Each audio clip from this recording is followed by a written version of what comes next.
오셔서 함께 예배드린 여러분들에게 주님의 크고 놀라운 은혜가 충만하시기를 간절히 소망합니다. 저를 한번 따라서 해볼까요? 사망의 골짜기를 다닐지라도.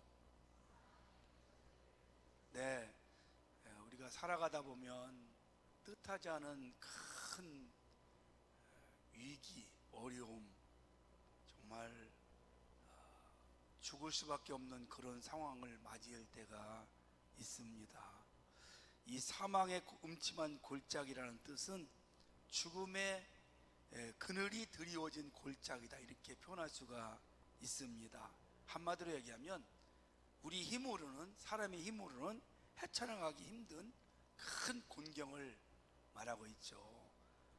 다윗은 우리가 생각할 때 왕으로서 아주 행복한 인생을 살았겠다라고 생각을 합니다마는 그 뒷면에는 사망의 음침한 골짜기 같은 그런 큰 어려움을 여러 번 당했습니다. 그러니까 죽음의 사선에 계속 있었다는 것을 말하고 있는 것이죠. 1절 2절 말씀을 보면 나는 여호와는 나의 목자시니까 나는 부족함이 없다, 부족함이 없는 풍성한 삶을 살았다고 생각을 하게 됩니다. 2절에 보니까 목자이신 하나님이 푸른 풀밭 쉴만한 물가로 인도해서 늘 배부르게 물가에서 편안하게 행복하게 살았다고 생각을 합니다마는, 그런데 4절에 보니까 이런 말씀이 있죠. 내가 사망의 음침한 골짜기로 다닐지라도 해를 두려워하지 않으면 주께서 나와 함께 하심이라, 주의 지팡이의 막대가 나를 안위하시나이다, 이렇게 말하고 있습니다. 다윗도 역시 위기를 참 많이 맞이했습니다. 다윗은 70년을 살았는데 70년 동안 여러 번 사망의, 정말 절망의 그런 상황에 여러 번 있었어요. 이새의 8번째 아들로 양을 치다가 어느 날 형들의 안부를 보러 보라는 아버지의 심부름을 갔다가 골리앗 장군과 싸우게 돼서 승리를 거두게 됩니다. 그때부터 이제 사망의 음침한 골짜기가 시작이 돼요.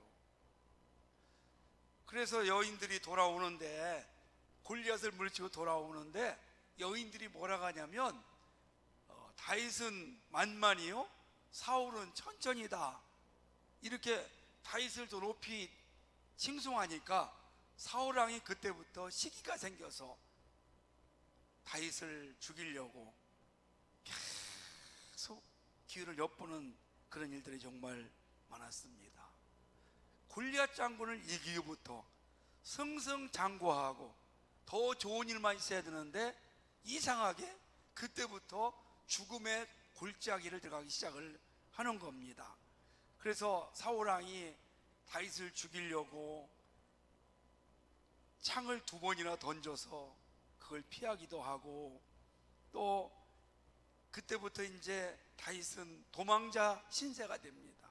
20대부터 시작해서 한 10년 동안을 예루살렘에 있지 못하고 2다리 뻗지 못하고 사울의 군사에게 쫓겨다니는 것, 때로는 굴 속에 숨기도 하고, 때로는 황무지에 숨기도 하고, 때로는 숯불 사이에 숨기도 하고, 때로는 이방 나라에 가서, 원수의 나라에 가서 미친 채 하면서 다윗이 아닌 것처럼 그렇게 꾸미고 바보처럼 그렇게 살기도 했습니다.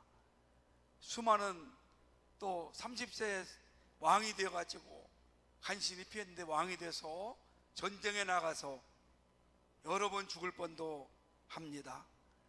그뿐이 아닙니다. 통치 말년에는 자기 아들들에게 배신을 당합니다. 셋째 아들 압살롬에게 반역을 당해서 쫓겨가서 죽음의 위기를 맞이하기도 하고, 넷째 아들 아도니아에게도 또 반역이 나서 쫓겨가서 죽을 위기를 맞이하기도 합니다. 참 우리가 생각할 때는 저렇게 다윗같이 위대한 사람이 웬 그런 고생을 하고 늘 죽음의 사선에 삶을 살았을까 이렇게 생각을 합니다마는 다윗뿐이 아니라 우리 인생에도 때로는 그럴 때가 올 수 있고 또 그것을 경험한 분도 아마 여기 있을 것입니다. 여러분 혹시 방송에 보시면 그런 분들이 참 많이 나와요. 갑자기 남편이 어린아이를 놓고 죽거나 아니면 갑자기 부두를 맞이해서 도저히 해낼 수가 없다든지 갑자기 고치지 못할 질병에 걸려서 인생 사경을 헤매다든지 이런 일들이 참 많이 나오는 것이 인생인 것을 볼 수가 있습니다. 그럼에도 불구하고 하나님이 그때그때마다 죽음의 사선에서 사망의 골짜기를 지나갈 때마다 하나님께서 다윗을 지켜주시고 보호하셔서 다윗을 안전하게 해주셨다는 사실을 기억할 수 있기를 간절히 원합니다. 이런 말이 있습니다. 시련 없는 인생은 없다. 시련 없는 인생은 없다. 예수님도 제자들에게 고난이 다 따른다고 말하고 있습니다. 하나님의 사역을 감당했던 사도 바울도 다 그를 죽이지 않으면 먹지 않고 마시지 않겠다는 그런 40명의 대적자들이 늘 사울 옆을 따라다녔어요. 예수님이 이렇게 말씀했습니다. 예수님의 제자가 되기 위해서는 자기를 부인하고 자기 십자가를 지고 따라야 된다. 이 말씀은 예수 믿고 나면 인생이라는 것이 고난이다, 어려움이 온다, 이것을 말씀하고 있는 것이죠. 그런데 그 어려움을 당할 때마다 하나님의 백성들은 주의 지팡이가 막대기로 목자가 양이 어려움을 당하면 지켜주듯이 하나님께서 우리 그리스도인들을 주무시지도 아니하시고 졸기도 아니하시고 지켜주시고 보호하셔서 여기까지 온 줄로 믿으시기를 바랍니다. 앞으로도 여러분 인생이 끝나는 그날까지 주의 지팡이와 막대기로 여러분들을 보호하시고 여러분들을 안전한 곳으로 인도하시고 결국 하나님의 영원한 품 안에 안길 줄로 믿으시기를 바랍니다. 이 목자는요, 양들을 어떻게 먹이냐면 여름이 되면 양떼들을 데리고 높은 산이나 아주 풀이 많은 그런 골짜기를 데리고 갑니다. 그런데 여러분 가다 보면요, 얼마나 많은 위험이 있겠어요. 양은 자기 힘으로 방어를 못합니다. 무기가 없습니다. 짐승마다 사나운 이빨이 있거나 발톱이 있거나 뭐 이런 뿔이 있거나 이렇게 공격할 수 있는 방어적인 게 방어도 할 수 있는데 양은 아무것도 없어요. 오직 목자만 의지해야 됩니다. 그럼 목자가 양떼들 데리고 푸른 풀밭 맑은 물가로 데리고 가기 위해서 좋은 곳만 있는 것이 아니에요. 어떤 데는 절벽도 있고 어떤 데는 또 뭐 웅덩이도 있고 때로는 사나운 짐승들이 양떼들을 공격할 때가 있습니다. 때로는 산사태가 나기도 하고 때로는 풀이 보긴 참 좋은데 양들이 그걸 보고 덥석 입에 물어요. 그러면 그 독에 그 풀에 독이 있는 겁니다. 그래서 항상 목자가 한눈을 팔 수가 없어요. 그러면 목자가 지팡이와 막대기를 가지고 양떼들을 잘 다독거리면서 그것을 보호하고 지켜서 푸른 풀밭 맑은 물가로 시냇가로 인도를 하는 것을 볼 수 있습니다. 무엇보다도 그 사나운 곰과 이리떼 짐승들이 양떼들을 공격을 합니다. 여러분 아시겠지만 다윗이 양을 칠 때에 그런 경험을 참 많이 했어요. 아버지 이세 양떼를 칠 때에 곰이나 사자가 와서 그 양떼를 공격을 합니다. 그때마다 다윗이 지팡이와 막대기로 그 양떼들을 구해냅니다. 싸워서 이겼습니다. 한 마리도 그들에게 뺏기지 않도록 다 깨워서 양떼들을 보호하는 것을 볼 수가 있죠. 자, 그렇습니다. 우리가 이 세상을 살아가다 보면 뜻하지 않은 그런 시련과 어려움이 찾아옵니다. 오늘 건강했는데 갑자기 몸이 좀 이상해서 병원에 가서 진단을 받아보니까 이게 정말 깜짝 놀랄 만한 그런 병에 걸리기도 합니다. 오늘까지 잘 되었는데 갑자기 다른 데 문제가 생겨서 나까지 피해를 당할 수도 있습니다. 아무 문제 없이 살아왔는데 사망의 음침한 골짜기에 우리가 도달할 수도 있는 것. 그래서 우리는 언제든지 어떤 일을 만날지 항상 긴장하고 삶을 살아야 되겠죠. 그런데 그때마다 우리가 하나님을 의지하고 하나님을 바라보고 그분을 붙잡고 가면 하나님께서 그 위기들을 다 위기에서 건져내 주시고 우리를 보호하시고 지켜줄 줄로 믿으시기를 바랍니다. 이 목자는 양떼들을 푸른 풀밭, 맑은 물가로 인도하기 위해서 정말 애를 쓰고 졸지도 아니하시고 주무시지도 아니하시는 하나님처럼 그렇게 양떼들을 막대기와 지팡이로 보호를 합니다. 여러분, 우리뿐이 아니라 인생의 그 신앙의 귀한 사람들도 다 그렇게 사망의 골짜기를 건넜던 사람들 중에 많은 사람들이 있습니다.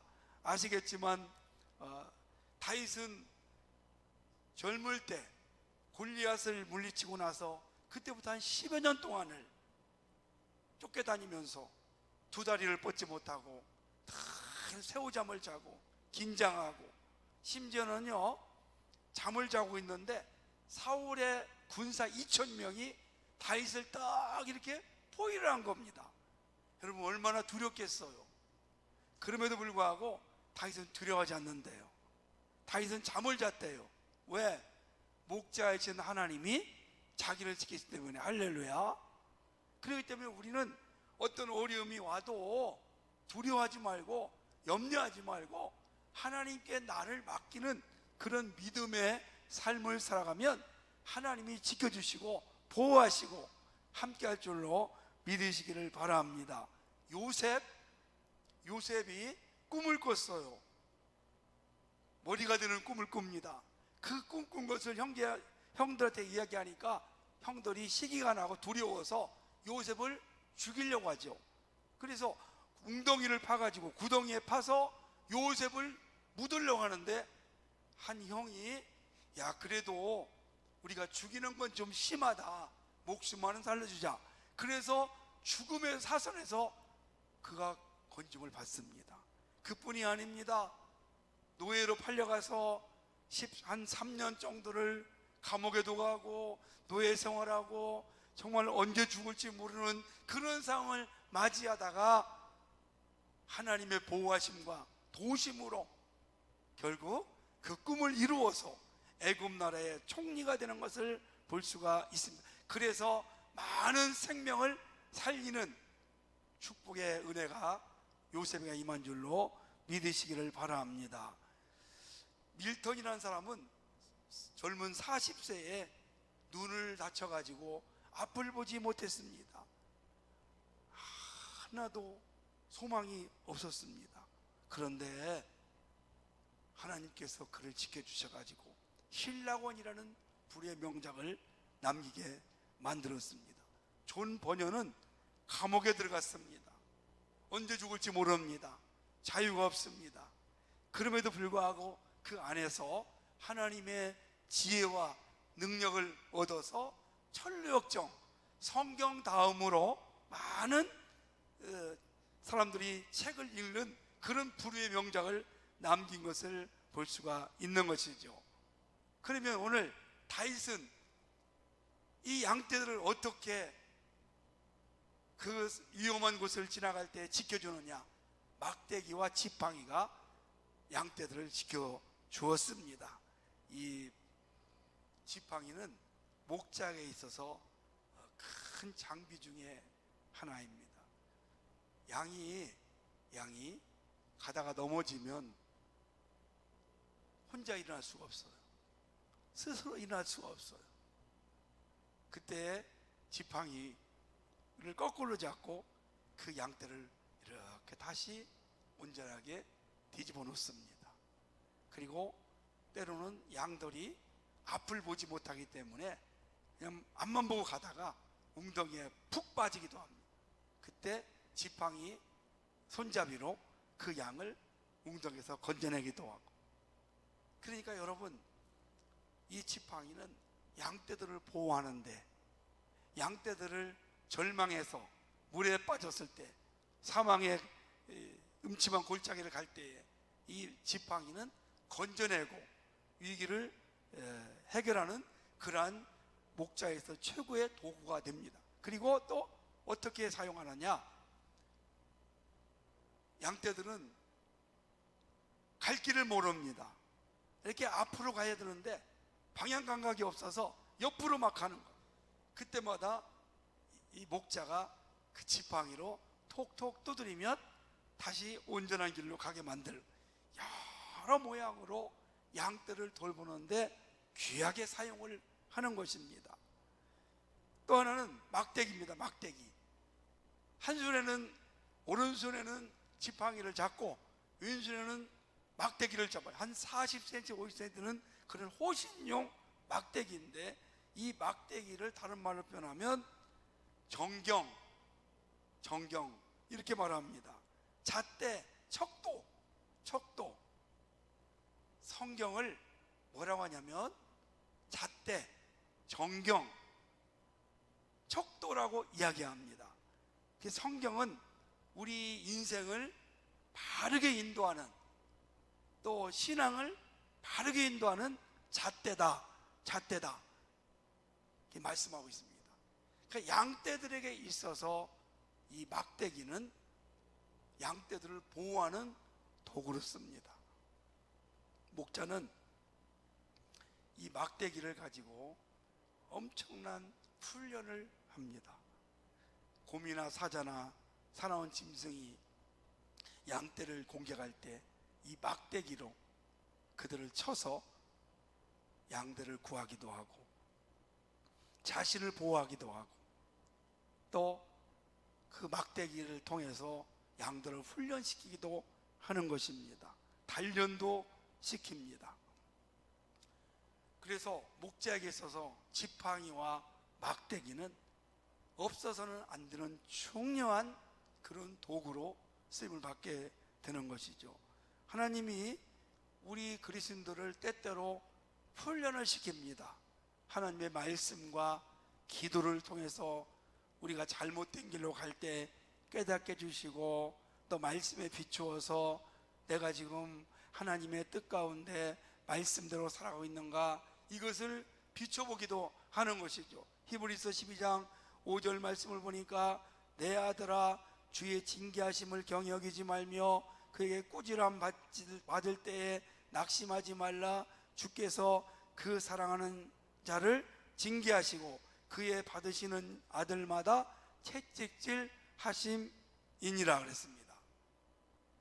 양들이 훈련을 받고 건강하게 바르게 가듯이 하나님의 백성들도 목자이신 하나님을 통해서 때때로 우리가 잘못된 길을 갈 때, 또 어긋난 길을 갈 때 그것을 말씀을 통해서 깨닫게 하시고 다시 원위치로 가게 하는 이런 일들을 하나님께서 하게 하시는 것입니다. 또 막대기는 뭘 하느냐? 양의 건강을 체크할 수 있습니다. 양은요, 털이 참 많은 동물입니다. 그래서 여름에 날씨가 너무 더워서 이 털이 많으면 이 안에 진물이 나고 피부병이 많이 생기고 이 안에 벌레가 막 생겨가지고 그 양떼들을 핥아먹기도 합니다. 그때에 막대기를 가지고 이 안을 이렇게 헤쳐보는 겁니다. 그래서 그 막대기를 통해서 질병 있는 곳을 발견하기도 하고 피부병 있는 곳을 발견하고 또 벌레가 있으면 그것을 떨어내기도 하고 이렇게 해서 다양한 방법으로 이 양떼들을 돌봐주시는 것을 볼 수가 있습니다. 또 하나 중요한 것은 뭐냐면 이 막대기는 다리 놓는 역할을 합니다. 양들은 뛸 수가 없어요. 그래서 웅덩이를 건너갈 때에는 목자가 이 막대기, 붉은 막대기를 이렇게 놓으면 그 막대기를 위에 건너가는 것을 볼 수 있죠. 여러분, 우리가 누구냐? 우리가 바로 막대기 같은 인생입니다. 쓸모없는 인생이었지만 우리를 통해서 우리는 다리 놓는 그런 삶을 살아가요. 어떤 다리? 여러분, 우리 태계원에 보면 태계원 사거리에 다리가 있어요. 이거는 구리시하고 태계원 남양주하고 연결하는 겁니다. 마찬가지로 그 목자의 다리는 이쪽에서 이쪽을 건너가는 그런 건너게 하는 역할을 하는데 우리가 바로 세상 사람들을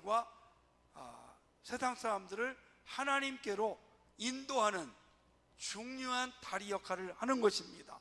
여러분, 이 세상 사람들이요, 예수를 믿고는 싶어해요.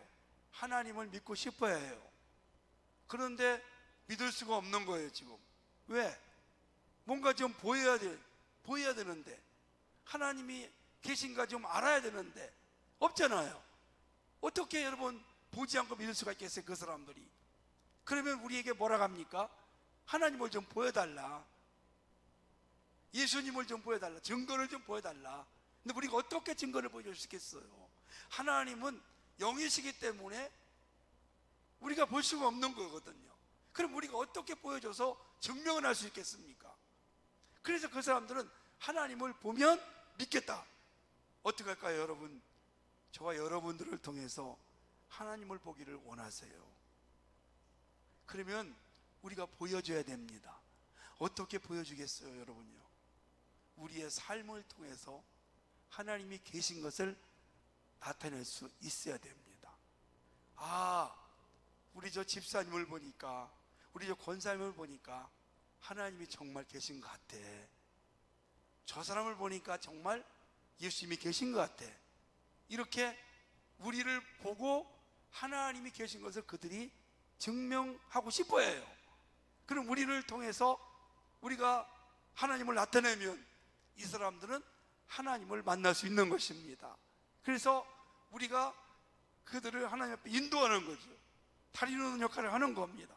막대기 같은 역할을 하는 것입니다. 이렇게 우리가 이런 역할을 할 때에 그들이 예수님을 믿게 되는 겁니다. 어떤 분이 하나님을 좀 보여달래요. 그러면 교회 온다는 겁니다. 제가 그랬어요. 교회에 6개월만 오면, 예배를 드리면 하나님 볼 수 있습니다. 제가 그랬어요. 그 6개월 동안 열심히 예배를 참석합니다. 새벽 기도 오고요, 수요일날 오고, 금요일날 오고, 주일날 예배 드리는 거예요. 6개월 동안 정말 그렇게 열심히 하다 보니까 이분이 믿음이 들어갔어요. 하나님 계시네요. 내가 눈으로 볼 수는 없지만 내가 느끼게 되고 내가 믿어지네요. 아멘. 믿어지네요. 여러분, 이게 전도입니다. 이게 다리 놓는 삶의 모습입니다. 나를 통해서, 여러분들을 통해서 오늘도 세상에 있는 사람들이 죽게 돌아오는 그런 은혜가 넘쳐나시기를 간절히 소망합니다. 무엇보다도 우리 인생에는 지금까지 사망의 음침한 골짜기를 걸어오신 분도 있을 것입니다. 앞으로도 그런 일이 있을지 우리는 아무도 몰라요. 인생의 위기를 맞이할 때가 있어요. 죽음의 사선에 다가올 사선을 맞이할 때가 있습니다. 혹시 될지 모릅니다.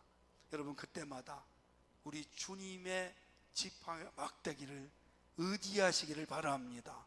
그분께 맡기시기를 바랍니다. 그분이 우리의 인생을 죽음의 사선에서 건져내시고 우리를 푸른 풀밭 맑은 물가로 인도하셔서 평안히 기쁨으로 감사함으로 인생을 살아가는 그런 복된 우리 삶으로 만들어 주실 줄로 믿으시기를 주의 이름으로 축원합니다. 어디를 가시든지 어떤 위기를 맞이하시든지 여러분, 오늘도 목자이신 살아계신 하나님이 여러분의 길을 인도하십니다.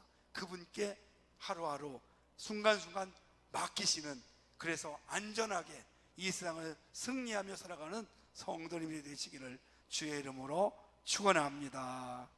하나님